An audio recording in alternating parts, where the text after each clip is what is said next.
எங்க தலைவர் வந்து இளமையா இருக்கிறதுக்கு காரணமே ஐயா புசி ஐயா தான். ஆக்சுவலா வந்து அந்த கல்வெட்டுல என்ன எழுதியிருந்திருக்குன்னா, திமிங்கலத்தோட பால் குடிக்கிறவங்களுக்கு வயது இளமையாவே என்றும் இளமையா இருப்பாங்க, வயது ஆக மாட்டாங்க அப்படிங்கிற அந்த ரகசியத்தை படிச்சு தெரிஞ்சுக்கிட்டவரு நம்ம புசி ஐயா. அதை போய் விஜய்கிட்ட சொல்லியிருக்காரு. அதை போய் விஜய்கிட்ட சொன்னதுனாலதான் விஜய் வந்து திமிங்கலம் பாலை குடிச்சிருக்காரு.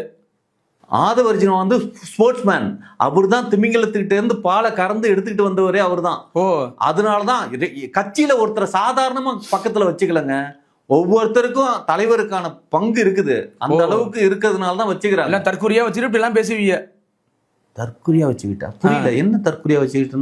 ஏங்க திமிங்கலத்துக்கு யாரா பால் இருக்குமாங்க? என்னங்க நீங்க புதுசா சொல்றீங்க, என்ன சார் இது? திமிங்கலம் ஒரு பாலூட்டி, அது தெரியுமா தெரியாதா? பாலூட்டியா?